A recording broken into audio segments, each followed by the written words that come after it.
Voilà, on se demandait ce qui pouvait faire baisser le CAC 40. Eh ben, on a notre réponse, un événement politique, et notamment la dissolution annoncée de Emmanuel Macron, notre président, qui a fait très peur au marché, en tout cas qui continue à faire peur sur la semaine, hein, puisqu'on a vraiment une semaine qui a retracé plus que méchamment, on pourrait dire ça. La peur de l'arrivée au pouvoir, notamment de l'extrême gauche, hein, qui pourrait faire énormément mal au marché financier.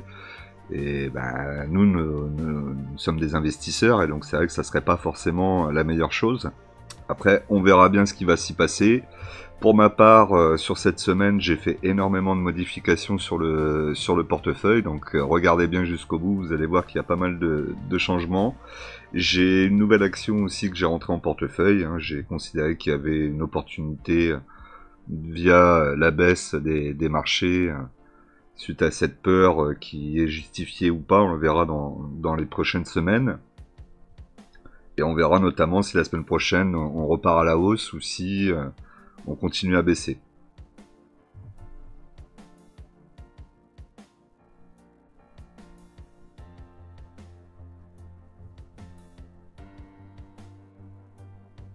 Bonjour à toutes et bonjour à tous, bienvenue sur la chaîne Découvrir, Investir et S'enrichir. Vous êtes sur la playlist Bourse, mon portefeuille PEA, épisode numéro 152, Investir dans les actions à dividendes. Pour cela, nous utiliserons le courtier en ligne Bourse Direct et l'enveloppe fiscale PEA. Mais comme d'habitude, je vous rappelle que l'investissement en bourse peut provoquer une perte partielle ou totale de votre capital. Vous ne devez en aucun cas copier ou reproduire mes prises de position. Je ne suis pas un conseiller financier, mais un particulier qui investit en bourse à titre personnel.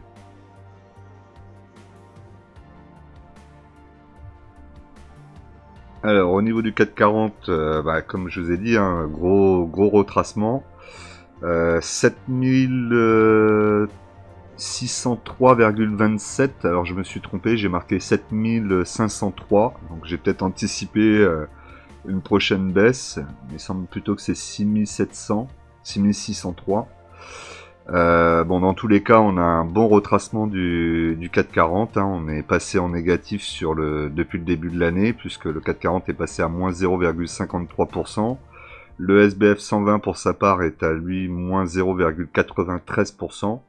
Donc je vous rappelle que moi j'ai plutôt un repère qui devrait plutôt être sur le SBF 120 plus que sur le 440. Dans les deux cas, je continue à surperformer, vous le verrez à la fin de la vidéo. Mais gros retracement du 440. Hein. Si on regarde, non, c'est moi qui dis une bêtise, on est bien à 7503,27, donc pas de souci là-dessus. Si on regarde au niveau du 440, on voit que là, on a une petite mèche, on a presque venu toucher ici la moyenne mobile 20 périodes, qui est à 7391,78. Moyenne mobile 50 périodes à 6568,46. Pour le moment, on n'a pas non plus un gros retournement à long terme. Ça reste quand même haussier. On va voir, je pense que ça devrait toucher peut-être la moyenne mobile 20 périodes et après rebondir. Donc ça, on le verra dans les prochains jours et dans les prochaines semaines, et notamment à la prochaine élection, hein, dont j'en profite pour vous inviter tous à aller voter. Là, il y a vraiment un moment important, il faut aller voter si vous êtes investisseur. Il y a un intérêt, donc allez voter. Vous votez pour qui vous voulez, mais allez voter. Au niveau donc de la valorisation hebdomadaire, le CAC 40 a fait moins 6,23% sur la semaine. Donc effectivement, on a eu quand même un très gros retracement. Vous voyez au niveau des baisses, un Michelin, de toute façon c'est quasiment toutes les actions, donc il y a eu des opportunités. D'ailleurs, n'hésitez pas à me dire dans les commentaires si vous en avez profité pour acheter, ou si au contraire vous posez la question de savoir si c'est le moment ou si vous attendez encore. Attendre des fois c'est bien, mais il faut aussi de temps en temps passer à l'action.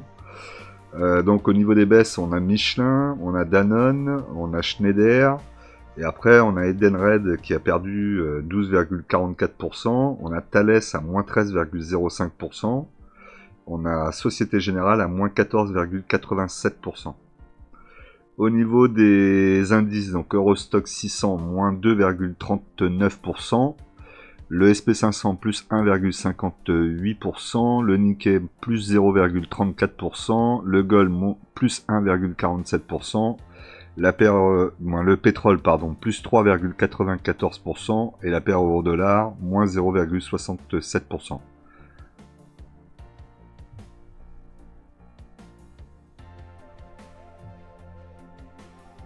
Donc comme toujours, on va regarder mon portefeuille de la plus grosse valorisation à la plus petite valorisation. Donc la plus grosse reste toujours Nexity, Euronext, pardon, qui verse donc un dividende de 2,48€ par action, plus 12% par rapport à N-1, ce qui est plutôt pas mal. Un PER pour 2024 à 11,9 fois les bénéfices, une marge nette au-dessus des 35%. On est sur un dossier intéressant. Au niveau de sa performance, vous la voyez en bas avec la flèche rouge. On a une map totalement verte, donc c'est plutôt pas mal. À l'heure actuelle, j'ai 30 actions en portefeuille, un PRU à 77,01 et j'ai une plus-value latente de 15,95%. Au niveau du graphique, on voit qu'on est venu taper la résistance. On a fait une mèche qui a bien traversé, mais le corps, vous voyez, qui reste sous la résistance. À 89,30 là où elle est actuellement, donc on va sans doute avoir un mouvement de retracement qui pourrait peut-être revenir ici dans la zone de la moyenne mobile 50 périodes à 76,56 et bizarrement vous voyez qu'on a toujours la moyenne mobile 20 périodes qui est sous la moyenne mobile 50 périodes à 72,21, mais elle a continué à monter. Donc là, on va peut-être avoir un petit retournement, une moyenne mobile 20 périodes qui va reprendre sa place, et une baisse, et revenir tester les 75-76. Ça pourrait être intéressant, j'en reprendrai sans doute à ce niveau-là. Ensuite, deuxième action, c'est Pernod Ricard. Pernod Ricard, j'ai fait une ligne assez forte, vous me l'avez dit d'ailleurs dans les commentaires. C'est vrai, je pense qu'on est sur un prix assez bas sur le dossier. Alors les montants de dividendes ne sont pas les bons, puisque là on est sur 2022, sur l'année de référence 2022. Donc là c'est pas à jour. Néanmoins je vous l'avais quand même mis pour qu'on ait quelque chose à voir sur Pernod Ricard. On voit que le PER 2024 était à 18,10 fois les bénéfices, ce qui n'est pas non plus énorme. On a un rendement sur dividende de 2,94%, une marge nette aux alentours des 20%, donc ça reste quand même un dossier intéressant malgré le fait qu'actuellement tout ce qui est spiritueux est un peu malmené, par notamment les problèmes de relations entre l'Europe et l'Asie et surtout la Chine. Donc on va voir dans les prochains mois si on a bien fait de revenir sur ce dossier maintenant, ou si c'était peut-être un peu trop tôt, on verra bien. Pour le moment, la ligne n'est pas faite, donc je peux encore renforcer le dossier, il n'y a pas de souci. On n'a que 20 actions, un PRU à 141,91, qui est quand même pas un PRU qui me paraît si élevé que ça. On est quand même en moins-value latente, moins 7,06% malgré tout. Si on regarde au niveau de la performance sur les 10 dernières années, on voit quand même qu'on a du rouge. On n'a pas que du vert, et d'ailleurs on a plus de rouge que de vert. On a du vert sur 10 ans, plus 6,74%. Après le reste, ça reste quand même rouge. Bon, c'est un dossier qui verse un bon dividende. C'est tenable, même si ça devait baisser, ça serait des opportunités de renforcer. Donc pas inquiet sur le dossier Pernod Ricard. Vous voyez que pourtant là, il y avait longtemps qu'on n'était pas venu tester ici un support en pointillé vert.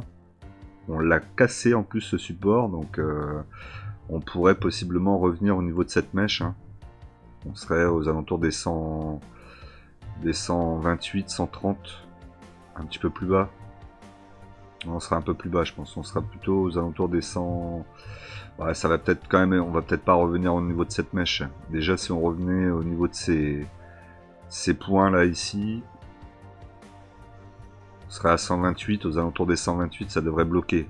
En tout cas, je souhaite que ça bloque aux alentours de 128, parce que sinon c'est la descente, et la descente, ça restera des opportunités d'achat, mais ça veut dire aussi que là, il y a quand même un plus gros problème, parce que vous voyez que ça fait quand même longtemps qu'elle était en belle tendance haussière, donc il faudrait quand même pas casser trop méchamment et descendre trop bas. Depuis 2009, la tendance était haussière. Donc c'est sur long terme. Total, Total, ça bouge au niveau du cours du pétrole. Si le pétrole monte, Total monte, donc il n'y a pas grand chose à en dire si ce n'est que c'est un dossier qui reste toujours intéressant.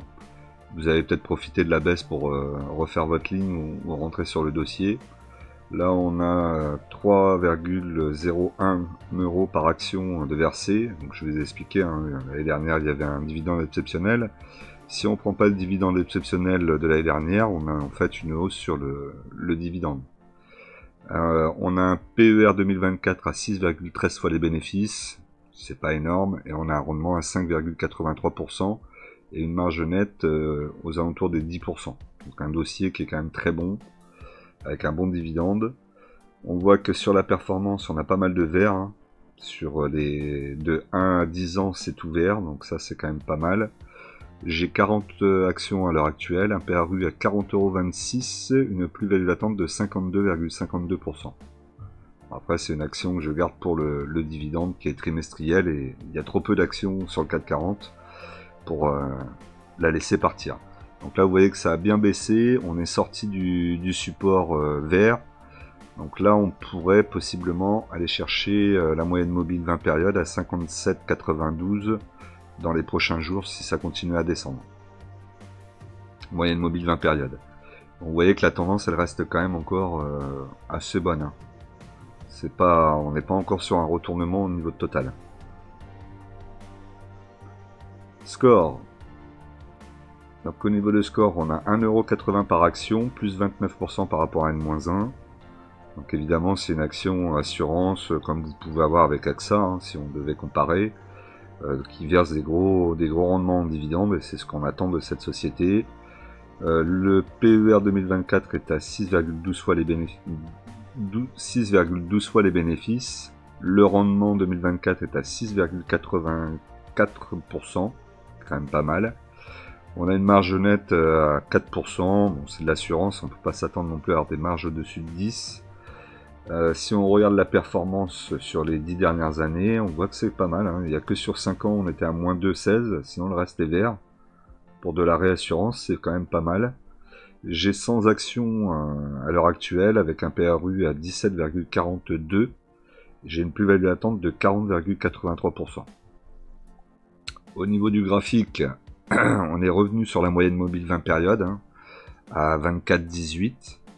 Donc ça devrait, je l'espère, bloquer à ce niveau-là et faire repartir vers la résistance pour revenir à une tendance haussière.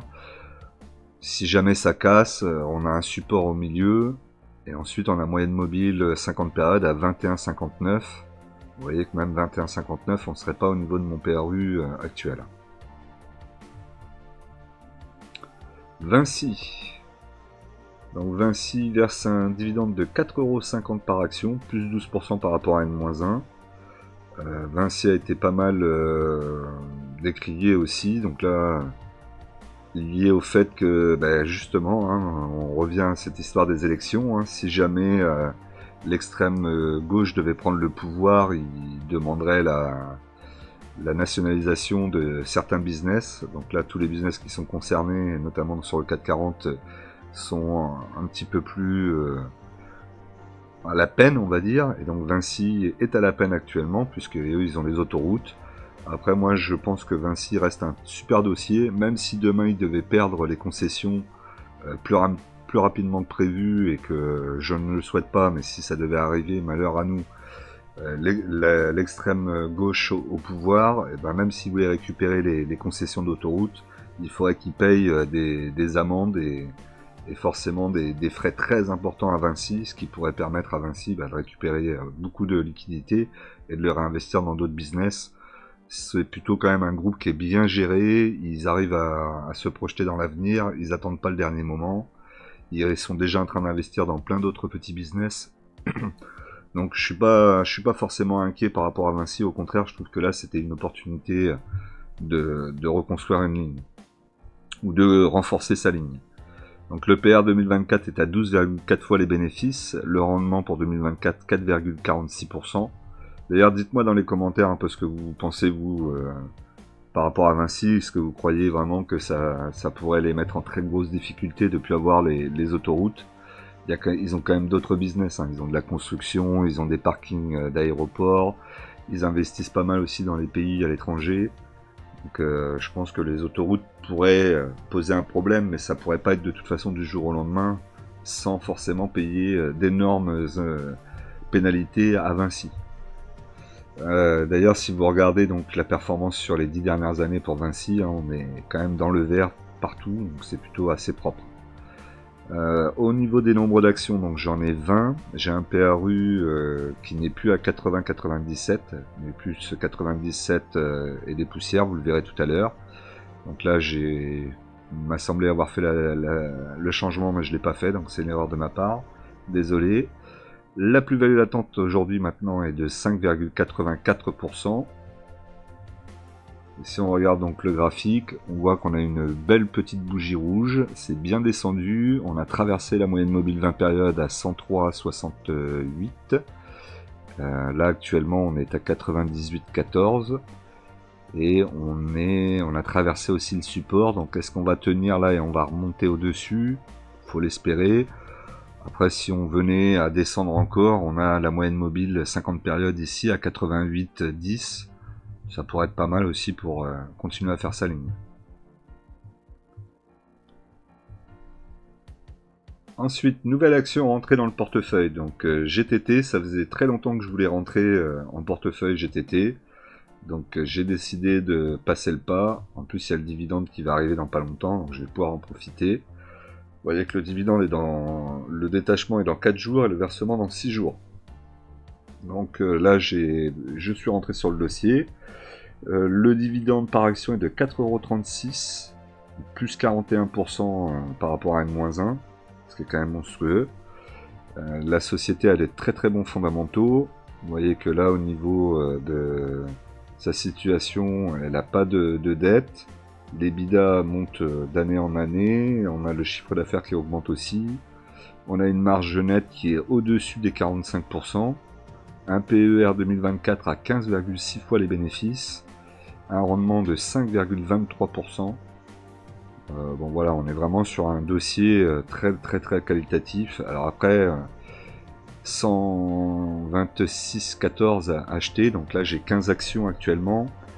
C'est encore un peu cher, mais vu que je construis la ligne et que je veux l'avoir pour du long terme, je me dis que sur long terme, on devrait aller chercher bien plus haut sur ce genre de dossier. Donc j'aurai surtout des opportunités d'acheter peut-être en dessous de mon PRU, voire d'avoir un PRU qui est quand même intéressant si ça continue à monter.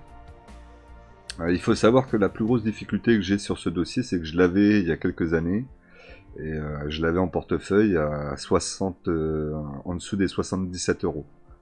Donc vous voyez qu'après, quand vous avez psychologiquement rentré un dossier à 77, je l'ai vendu à 78 ou 79 bêtement, et que maintenant je suis obligé de la racheter beaucoup plus cher, c'était un peu difficile, mais bon, là j'ai décidé, bon dossier, on rentre ça en portefeuille, c'est pour du long terme, même si ça devait baisser, c'est pas grave, on continuera à faire la ligne, c'est pas un problème.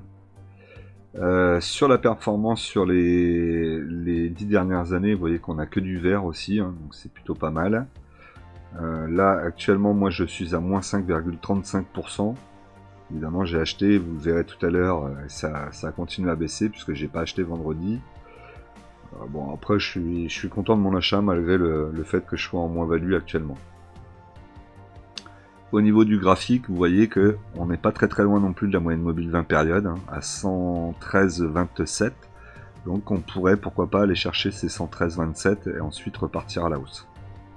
En tout cas la tendance n'est pas encore cassée, hein, on est quand même toujours sur une tendance haussière, pardon, puisque vous voyez que moyenne mobile 20 périodes est à 113,27, moyenne mobile 50 périodes à 72,88.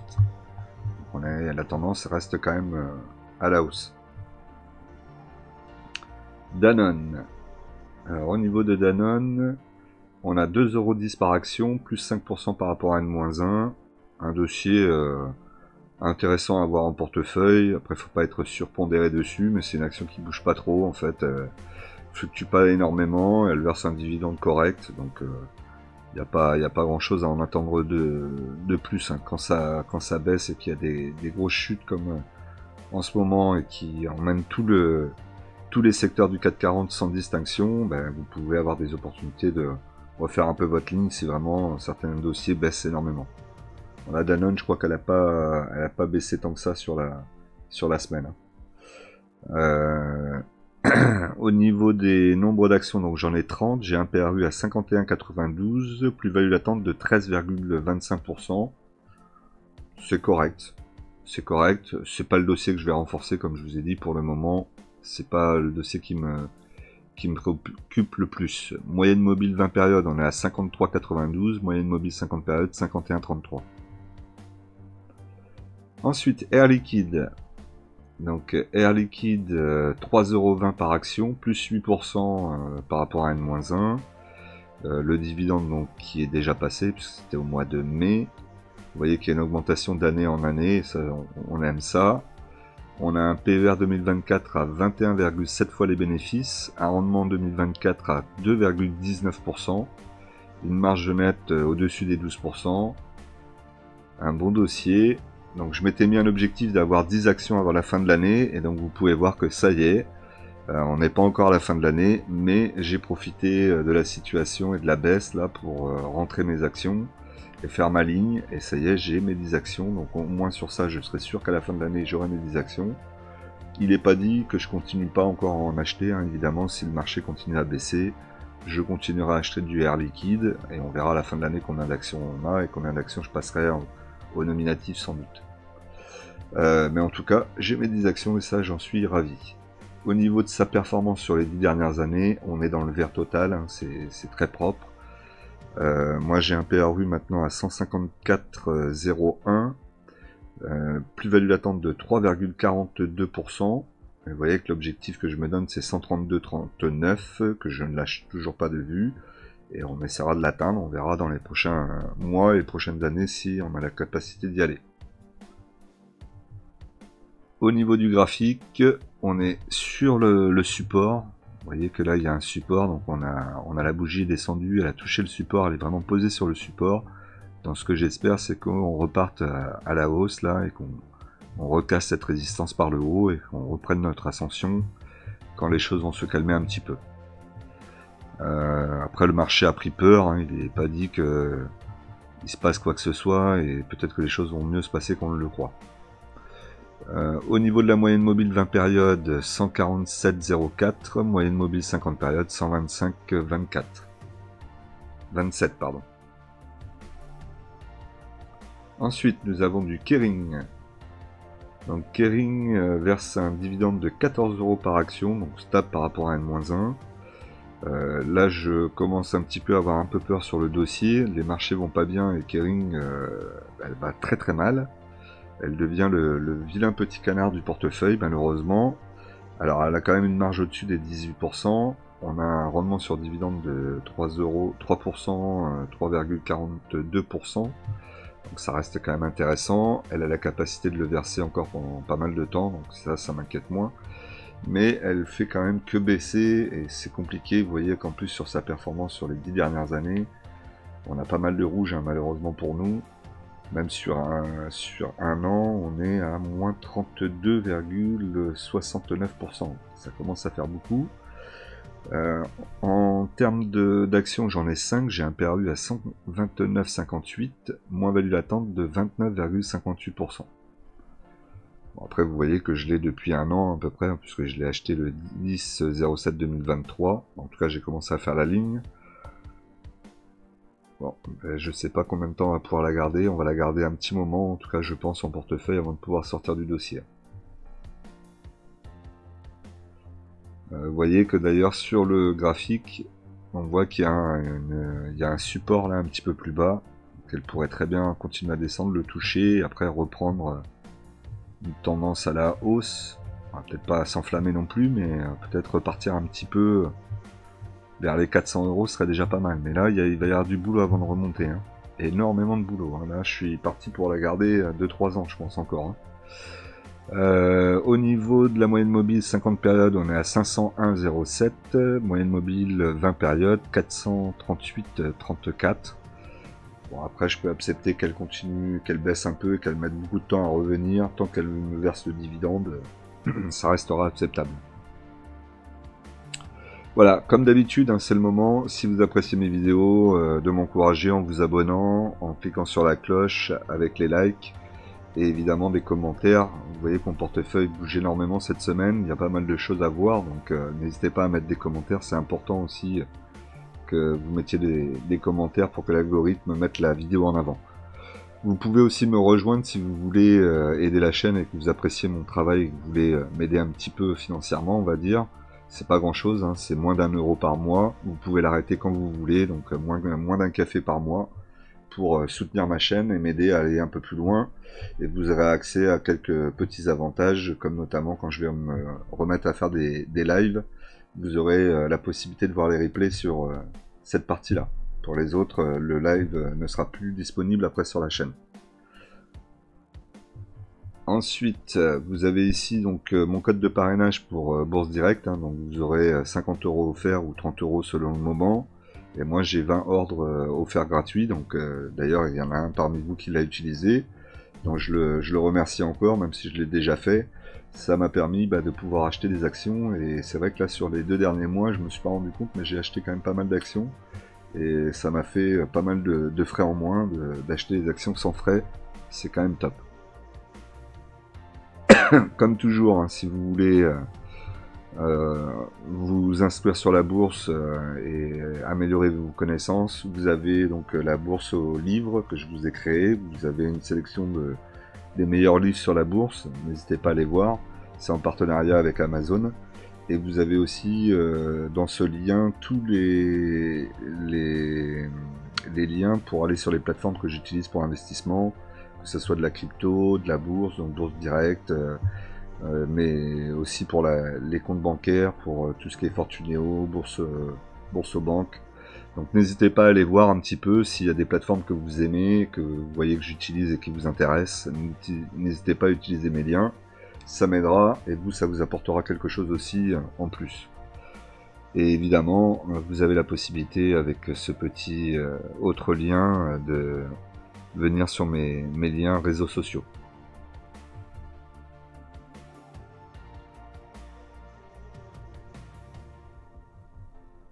Allez, on reprend. Donc maintenant on a LVMH. Donc LVMH subit aussi la situation, on pourrait la subir aussi avec la Chine, hein, si les droits de taxes se tendent un peu avec notamment les voitures chinoises qui sont plus taxées quand elles arrivent en Europe et aux États-Unis aussi. Peut-être que ça va être aussi le cas du luxe qui pourrait être surtaxé aussi en arrivant en Chine, comme les spiritueux. Alors LVMH a le luxe mais a aussi des spiritueux, donc eux ils pourraient perdre encore un peu plus dans les mois et les années à venir si jamais ça se tend un peu. On verra bien, hein, c'est un petit peu... dans tous les cas on fait du long terme, donc on se dit que dans une vingtaine d'années la situation sera pas du tout la même qu'aujourd'hui. Et que le dossier LVMH sera toujours là et sera toujours bon, j'en suis sûr, c'est pas juste la Chine qui va faire tomber LVMH. Parce qu'il en faudra plus que ça. Donc on a un dividende de 14 € par action, plus 8% par rapport à N-1. On a un PER 2024 à 19,5 fois les bénéfices, une marge nette au-dessus des 20%. On a donc en quantité 2 actions, un PRU à 683,44, plus-value latente de 4,09%. Vous voyez qu'on se rapproche quand même de mon PRU, hein, ça a bien baissé. Au niveau de sa performance sur les 10 dernières années, vous voyez qu'il n'y a que sur un an où on a eu de moins 4,51%, mais si on a qui est quasiment tout le temps dans le rouge, dans le vert pardon, donc c'est plutôt propre. Moi je pense qu'LVMH a la possibilité d'aller chercher de la croissance ailleurs. Il y a d'autres pays émergents qui vont arriver et il y aura d'autres choses à faire. Et vous allez voir aussi qu'avec les Jeux Olympiques, on va voir pas mal de choses au niveau de LVMH. Ça va bien les aider, il va y avoir beaucoup de grandes fortunes qui vont venir. Et le business va marcher à plein régime, je pense. Pour des boîtes comme ça va être une très belle vitrine, hein, les Jeux Olympiques. Donc là, vous voyez que ça baisse. On a cassé la moyenne mobile 20 périodes à 764,42. Donc on pourrait pourquoi pas aller chercher hein, le support. Donc un support qui doit se trouver aux alentours des 660, 670, hein, pas très très loin, voire en dessous de mon PRU. Donc il y aura peut-être une opportunité d'en racheter un petit peu, peut-être racheter une action de plus. Je vais voir. Suivant la liquidité, toujours pareil. Rubis. Donc, au niveau de Rubis, on a un dividende de 1,98€ que je devrais pas tarder à toucher, hein, puisque là vous voyez que c'était le 14 juin le détachement et le 18 le 4. Enfin, le 18 juin plutôt le versement, donc c'est la semaine prochaine. Au niveau de Rubis, on a un PER 2024 à 6,30 fois les bénéfices, un rendement de 9,93%, une marge nette aux alentours de 5%, ce qui est correct mais pas extraordinaire. J'ai 50 unités à l'heure actuelle, un PRU à 22,53. Sur la performance sur les 10 dernières années, vous voyez qu'il y a eu sur 3 ans et 5 ans on est en négatif, mais sinon pour le reste c'est du positif. Ça reste un dossier intéressant et actuellement il y a pas mal d'investisseurs qui sont intéressés aussi par le dossier, donc on verra dans les prochaines années, notamment Bolloré qui a commencé à y regarder. Donc on peut s'attendre peut-être à avoir quelque chose, un mouvement de sa part dans les prochaines années sur Rubis. Au niveau du graphique, bah là c'est très propre, hein. On voit la bougie rouge qui est bien descendue, elle a touché le support, et donc là on pourrait en principe s'attendre à ce que ça vivote là entre les deux espaces, parce que vous avez la résistance en dessous qui est en train de former un biseau. Vous voyez le biseau ici, résistance et support. Donc logiquement on va avoir un travail ici, et à un moment elle fera par le bas ou par le haut. On voit qu'on a une moyenne mobile 20 périodes qui est en train de revenir sur la moyenne mobile 50 périodes. Moyenne mobile 20 périodes à 23,04 et une moyenne mobile 50 périodes à 24,44. Ensuite, on a Schneider. Donc Schneider, 3,50€ par action, plus 11% par rapport à N-1. C'est plutôt propre. PER 2024 à 20 fois les bénéfices. Le rendement est de 2,31%. Marge nette au-dessus des 12%. On est très similaire à Air Liquide, hein, de toute façon je vous le dis assez souvent. Au niveau de sa map sur 10 ans, vous voyez qu'elle par contre elle est totalement verte. Faut dire que c'est un très bon dossier, et surtout en ce moment elle s'est envolée l'action. Et même avec la baisse là sur la semaine de 6%, il y avait pas, moi j'ai pas trouvé d'opportunité pour revenir sur le dossier, au contraire d'Air Liquide. PRU à 149,41, ma PRU à 149,41 et plus-value latente de 48,05%. Au niveau du graphique, vous voyez qu'on est toujours très haut, hein. La baisse elle n'est pas suffisamment significative, hein. Pour être significatif, il faudrait qu'on redescende au moins sur la moyenne mobile 20 périodes à 169,35, et là actuellement c'est pas du tout le cas. Ensuite Ubisoft. À Ubisoft je m'attendais aussi à une grosse baisse, au final elle a plutôt bien tenu. On a un PER 2024 à 23 fois les bénéfices, une marge nette annoncée aux alentours des 10%. Ça sera à vérifier. Moi j'ai 50 unités actuellement, un PRU à 29,11 et elle est en moins-value d'attente de 26,58%. Au niveau de sa performance sur les 10 dernières années, on voit qu'on a que du rouge dessus. Forcément vous voyez que le dossier n'est pas super, mais bon, on verra. Là on a donc une baisse sur une résistance qui va sans doute devenir support. On pourrait baisser un petit peu et revenir sur l'autre support dessous. Bon, on est pas mal, on est quand même assez on va latéraliser je pense là parce qu'il y a trop de choses qui arrivent. Moyenne mobile 20 périodes, on a la résistance dessous qui devient support, ensuite ça descend et on a un autre support qui pourrait nous accompagner.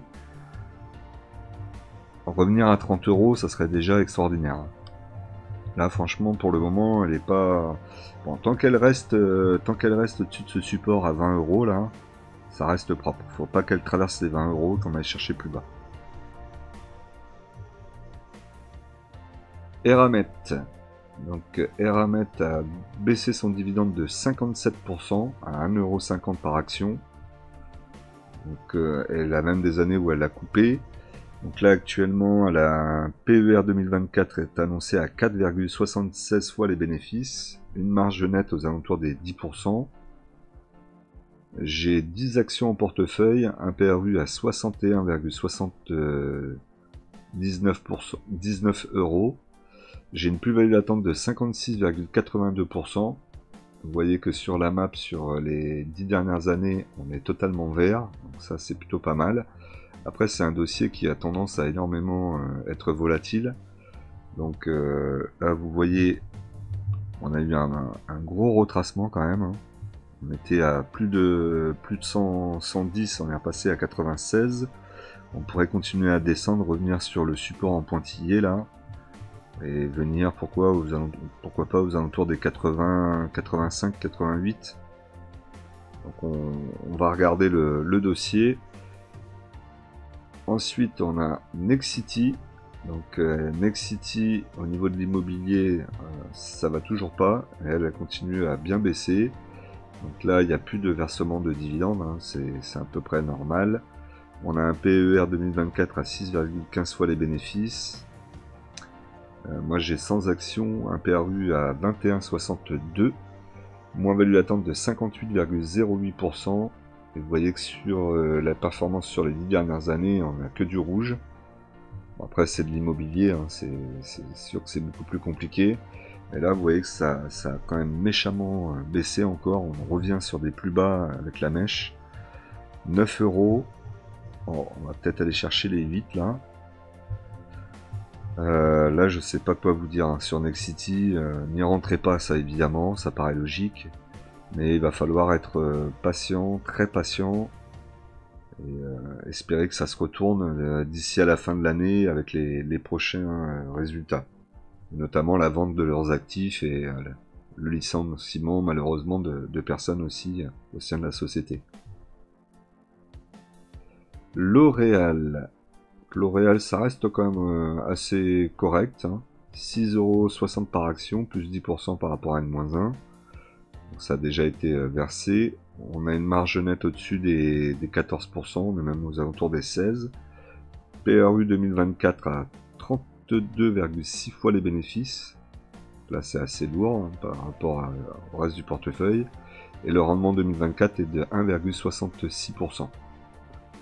Donc j'ai deux actions, un PRU à 373,79, plus 17,62%, et une map sur 10 ans, totalement verte. Au niveau du graphique, bon, on est au niveau d'un support là, ça a l'air de plutôt bien tenir. Moyenne mobile 20 périodes à 406,93 pardon, et une moyenne mobile 50 périodes à 355,90. Rémi Cointreau, donc Rémi Cointreau, j'ai déjà mis un ordre de vente dessus, on va voir comment ça se passe, peut-être que j'en rachèterai, et je la garderai peut-être parce qu'elle verse un dividende au mois d'octobre, ça reste intéressant. Après le problème de Rémi Cointreau, c'est qu'elle manque de diversification, je trouve, dans son portefeuille d'alcool. On est beaucoup sur le cognac, et là le cognac ça peut être compliqué quand on a que vraiment le cognac pour se mettre en avant, au contraire de Pernod Ricard qui elle a plusieurs marques. Donc c'est ça qui me gêne un peu plus, mais bon. On va être un peu dans la même situation que Pernod Ricard aussi, je pense. Hein. Si ça se passe mal avec la Chine, ça sera compliqué pour Rémi Cointreau. Si jamais les choses se décoincent, ça pourra être que positif pour Rémi Cointreau, évidemment. Après, eux, d'aller chercher aussi de nouveaux marchés, là, dans les mois et les années qui arrivent. Donc 3 € par action. Qui est quand même assez intéressant, plus 5% par rapport à N-1. On voit qu'ils versent le dividende depuis au moins 6 ans d'affilée. Ils ont même souvent tendance à donner des dividendes exceptionnels, hein, des primes on va dire, donc c'est plutôt pas mal. Bon après là ça va être plus compliqué de verser des primes, mais si au moins ils arrivent à tenir leurs dividendes aux alentours des 3 €, moi ça me convient. Hein. Vous voyez, ça c'est les chiffres. Donc j'ai même pas fait une fiche habituelle, une diapo habituelle comme pour les autres actions, puisque je voulais la vendre. Donc il va peut-être falloir que je me refasse une fiche correcte sur Rémi Cointreau, puisque l'objectif ça va peut-être plus être forcément de la vendre.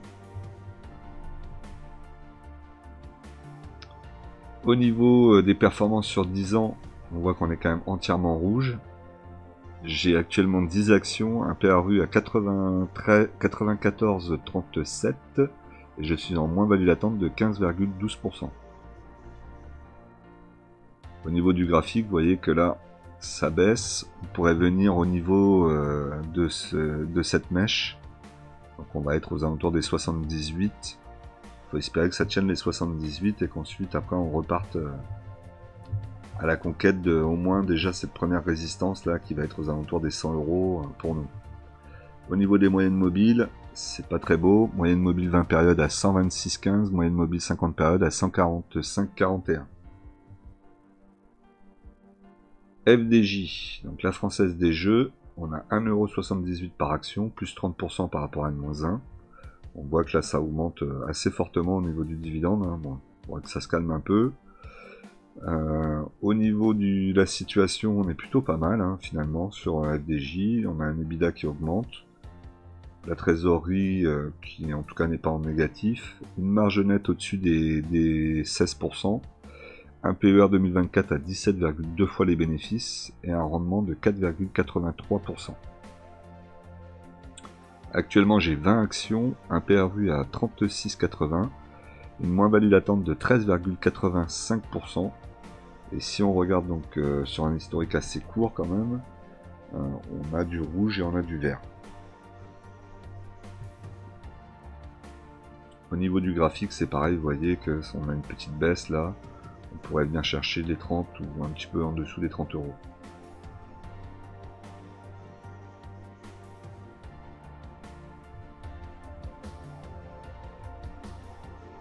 Alors, hop, pardon, je suis allé un peu trop vite. On va revenir en arrière. Voilà. Au niveau du tableau des dividendes, donc là, beaucoup de choses à regarder, hein, puisque vous pouvez voir que j'ai fait pas mal de ventes et d'achats. Donc déjà, dans un premier temps, on va regarder depuis le 6. Donc on a Eramet qui a versé les 45 €. Donc les 45 € sont ici. Ensuite, on a eu donc du Vinci, j'ai acheté, si vous l'avez vu dans la vidéo, que vous me suivez depuis longtemps, vous avez dû remarquer qu'il y avait pas mal d'ordres d'actions qui ont changé. Donc Vinci, j'ai acheté une première fois 5 actions à 105,35. Ensuite, j'ai acheté GTT, j'ai acheté 10 actions à 128,50. Eramet, de nouveau, là j'ai vendu. Donc j'ai vendu mes actions Eramet, j'en ai vendu 20, j'ai gardé 10 actions pour quand même avoir une petite ligne sur Eramet. Donc ce qui m'a permis, j'ai vendu Eramet à 113,30, ce qui m'a permis de récupérer 2262,20 €. Ensuite j'ai racheté du Vinci, j'en ai racheté 5 à 102,20. Voilà, donc vous voyez en deux fois, hein, première fois à 105,35, deuxième fois à 102,20. Ensuite, j'ai acheté du Air Liquide, 2 actions à 167,82. Ensuite, j'ai vendu Euronext, j'ai vendu 10 actions, j'en avais 40, j'en ai acheté 10, j'en ai vendu 10, pardon. Vous verrez pourquoi tout à l'heure, hein, ça va me permettre d'équilibrer le portefeuille beaucoup plus. Ce qui m'a permis de récupérer 889,10 €. GTT que j'ai acheté, j'en ai racheté 5. Donc à 119,70. Et pour finir, Air Liquide, j'en ai racheté 2 à 159,40. Voilà, donc vous voyez que là il y a eu beaucoup de mouvements. Grâce au fait que l'un d'entre vous a utilisé mon code de parrainage, et ben, j'ai pu comme ça profiter des achats sans frais. Donc ça c'est plutôt pas mal. Alors la TTF, forcément vous la payez, mais j'ai pas eu les frais de courtage dessus. Donc ça c'est top. Ce qui fait aussi que vous voyez que ça rajoute pas mal de choses, hein. Déjà là ce mois-ci, je vais avoir GTT qui va me verser pour 15 actions à 6,39 €, alors en deux fois, hein, au mois de juin et au mois de décembre. J'ai rajouté aussi du Vinci, donc Vinci ici vous le voyez, donc 10 plus 5 plus 5, donc là aussi je vais avoir plus au mois de novembre. Là ici Air Liquide, donc 5 plus 1 plus 2 plus 2 pour avoir mes 10 actions. Donc j'ai acheté beaucoup d'actions finalement Air Liquide cette année. Mon PRU a pas tant augmenté que ça par rapport aux 2 premières actions que j'avais achetées. Ensuite, ici au niveau de Euronext, vous voyez donc 40 moins 10, donc il me reste 30 actions sur Euronext. Et ici sur Eramet, j'avais fait 10, j'en avais racheté 20 de plus, j'en avais 30, et j'en ai vendu 20, donc du coup il m'en reste 10. Voilà, ce qui m'a permis de rentrer du GTT. Donc pas mal de mouvements sur le portefeuille, plus d'équilibre, plus de variété dans les dividendes, et ça me permet aussi d'avoir des dividendes un peu plus importants sur les fins d'année, ce qui n'était pas encore le cas sur les derniers temps. Donc là, petit à petit, il va falloir que j'essaie de trouver des actions pour pouvoir augmenter là ici en fin d'année, au mois de décembre, et avoir de plus en plus de dividendes. Sur des actions évidemment solides. On va pas choisir que des actions juste pour le mois. Je l'ai fait pour De Richebourg. Il n'est pas dit que De Richebourg, je retourne pas encore dessus. J'ai vu qu'elle avait pas mal baissé, donc on y retournera peut-être là d'ici à la fin de l'année pour refaire une ligne et récupérer des dividendes au mois de février. Après, ça reste un jeu dangereux parce que s'il y a une année où je suis rentré dessus et en finale elle verse pas de dividendes, je vais me retrouver coincé sur le dossier.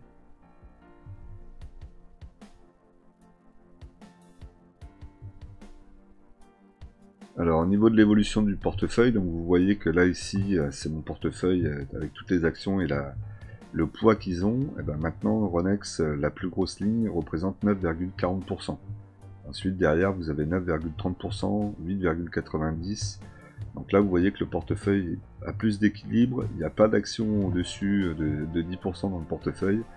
C'est beaucoup mieux comme ça, surtout si jamais il devait y avoir le pire qui se produise, c'est-à-dire, je vous l'ai dit tout à l'heure, je vais peut-être pas encore le répéter, ça va peut-être faire un peu trop, mais voilà, si la situation après les élections devient très compliquée pour nous les investisseurs, je pense que le portefeuille se tiendra mieux en ayant un équilibre un peu plus important comme ça.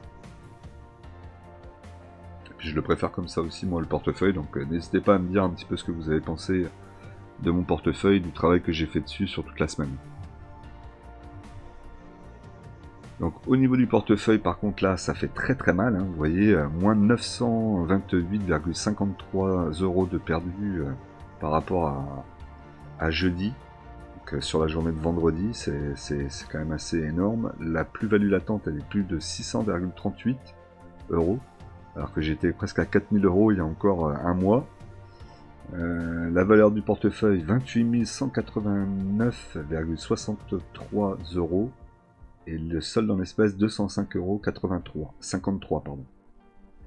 Bon là vous voyez tous les achats que j'ai fait. Encore une fois, hein, le like au moins j'espère que vous allez le mettre et le commentaire serait mérité parce que vous voyez que je fais vraiment de la transparence à 100%. Je vous montre vraiment tout ce que je fais. Vous avez tout vu là tout à l'heure. Là ici vous voyez au moment où j'ai acheté. Donc Euronext j'ai acheté à 89,10 et vous voyez qu'à la fin de la journée on était à 89,30. Pas toujours être parfait. Hein. GTT j'ai acheté à 119,70 et on était à 119,40 à la fin de la journée, donc j'aurais pu acheter un peu plus bas, mais bon, c'est comme ça. Air Liquide j'ai acheté à 159,40, on a fini à 159,28. Voilà, il reste toujours Rémi Cointreau que j'ai mis à 118,80 à la vente, mais je vais peut-être le baisser un peu pour le revendre un peu plus vite, ou alors comme je vous ai dit en racheter 10 selon la situation. Bon, de toute façon, Rémi Cointreau, ça sera pas pour garder pour long terme. Au contraire de Pernod Ricard que je souhaite garder dans le portefeuille, Rémi Cointreau, je souhaite le vendre. Il y a un moment ou un autre, je le vendrai. Bon, et vous voyez que le portefeuille maintenant est plus équilibré. Euronext n'est pas la plus grosse valeur, du portefeuille, mais il dépasse pas les 10%. Il est à 9,12, ça reste très correct. Et chaque action, au moins dans les 4-5 premières actions, peuvent passer première avec une petite accélération de leur cours. Donc ça c'est plutôt pas mal.